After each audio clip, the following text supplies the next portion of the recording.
Well, hello internets, here we are. A little bit of a have you ever wondered type of log, rather than the normal topic type of logs and kind of what's been going on kind of logs that there's been for a bit. Well, when I had the big cable outage, I dug through my box of old DVDs and Blu-rays, some of the best that I kept from my huge collection when I moved out of the house to the apartment here.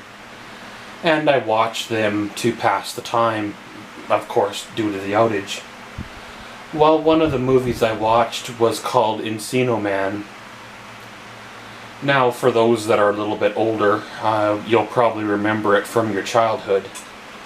But for those that are younger and weren't around or were too young in the early 90s to have seen that movie in theater or to have owned a copy of it, essentially it's a Cro-Magnon man, basically a caveman that gets frozen for a few thousand years, or whatever it would be, 100,000 years, few thousand years, and then finds himself unfrozen in like the 90s or so.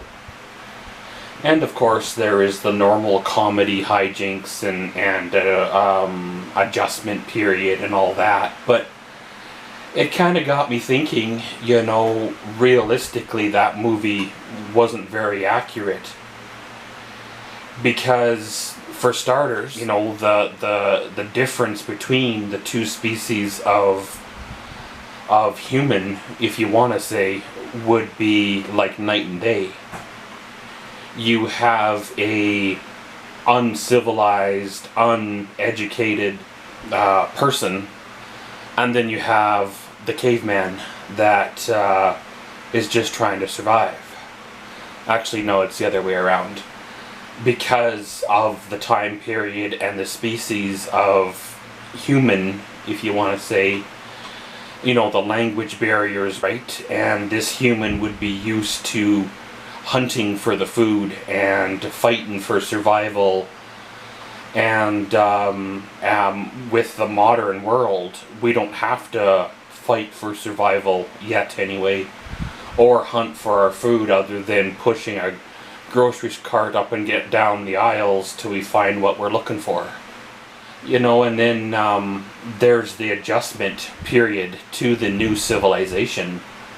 You imagine yourself, if you're in your cave with your wife or your girlfriend or whatever it would be, partnership of the time, I don't know if they even got married, if you want to say, and then all of a sudden you're flash frozen, kind of like the movie, buried in ice, frozen for time, and then you wake up thousands, hundreds of thousands of years later, and pending the civilization is something that you recognize at all, you'd be totally lost. Just take somebody from the 1700s and plop them down in today's world, they'd be totally out to lunch.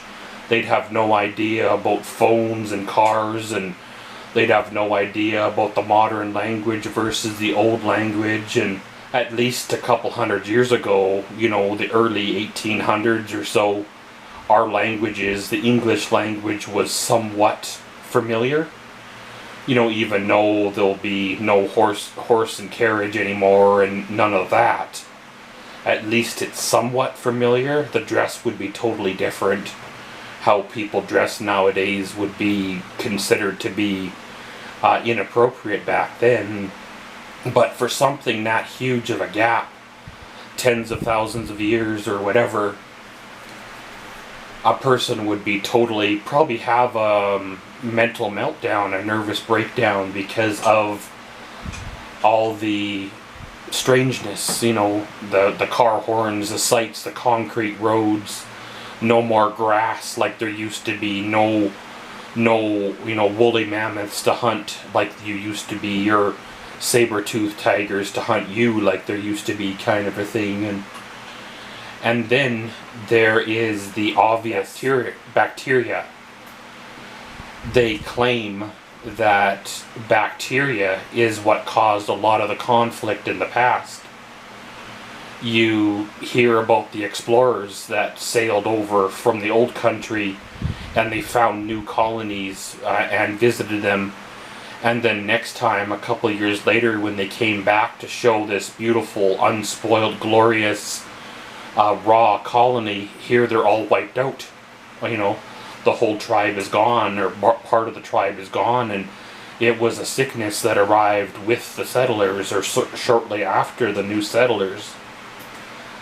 Because our bodies are used to the bacteria that we have grown up with and come in contact with, and our parents have come in contact with, where a caveman in a totally different time period, millennia kind of a thing, wouldn't have the same bacterial resistance as us, and he would probably succumb to some kind of illness like pneumonia or the flu or something more, really, rather than getting all cleaned up, attending the junior prom or graduation or whatever it was there, and then ending up, spoiler alert, finding his girlfriend, and then living happily ever after, I guess, in the hills of Everly kind of a thing. But it kind of makes you wonder when you think about it how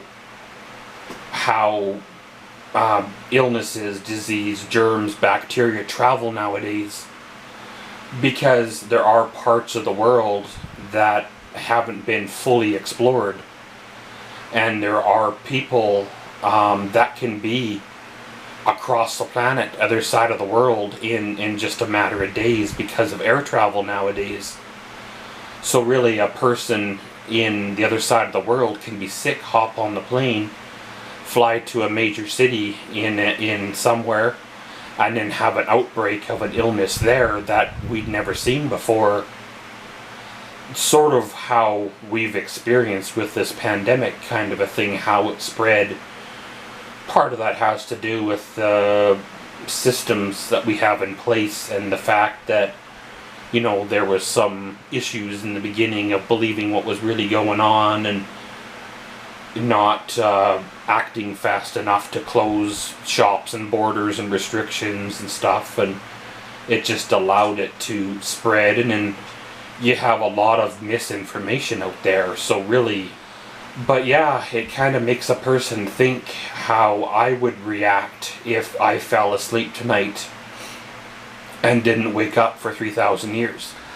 Now, providing there wasn't a catastrophic failure where the human race was overthrown and the next generation of people that came in, or humanoids that came in, spoke a English dialect or a derivative of said English, then you could probably communicate somewhat.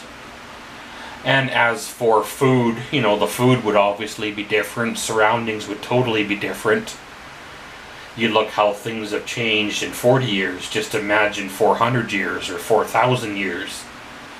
There would be, again, wars that were fought, chemical wars, maybe nuclear wars that my body wouldn't have been exposed to because it would have been sealed, and there would be illnesses and disease and pandemics that come and went in those 4,000 years that my genetics wouldn't have been exposed to, again, because I was sealed away. So quite realistically, if I was awoken 3,000 or 4,000 years later, I could easily succumb to some illness that I never had immunity to because of the new world, how everything had become. I know, like I said, this was a comedy movie. This was really not meant to be scientifically accurate per se. Like, unthawing some guy, caveman you found while digging a pool from your backyard in your garden shed with a bunch of space eaters, and then he just happens to wander from your garden shed into your back door of your house, up the hallway of your house. Realistically, he'd probably wander off toward the sound of the freeway, or maybe chase a dog or something, trying to hunt it for food. But, it makes for a good movie, makes for a funny movie. It passed an hour and a half, or whatever it was.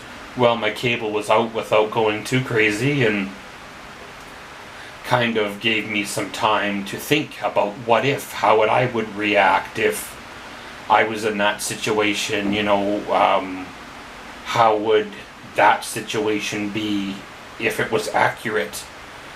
Realistically, some teenagers who find a caveman in their ground while digging a pool probably wouldn't have kept it a secret, or couldn't have kept it a secret for long. Especially nowadays with the internet, somebody would have posted photos online, and of course the government would have came with their black helicopters and their whisper mode and whisked away the caveman for testing to make sure he can still star in the next insurance company commercial kind of a thing. And realistically, the way movies anyway portray how we'd society would interact with a being of that kind, they probably wouldn't have been so accepting of said being, because he would have been an outsider, not spoke their language, even a known language kind of a thing, and probably would have been treated a little bit odd or unfairly versus, you know, what was shown. But again, once again, it was a comedy movie, not really a scientific based documentary. But a little bit of a fun here vlog, just kind of my thoughts on the whole movie and what's the what. Like I said, if you check the bargain bin of your video store, or maybe Walmart, or maybe you can find it online at one of the video places to buy, or even, you know, eBay or whatever, you might find yourself a copy, and be prepared for the 90s cheese like the 90s was. But hey, it's a way to pass some time and a bit of a laugh or two. And it was kind of a cleanish movie compared to some of the ones that are out there now. But it is what it is. That's my thoughts for this here vlog, and around we go. And as always, thanks for watching, comment, subscribe, and enjoy.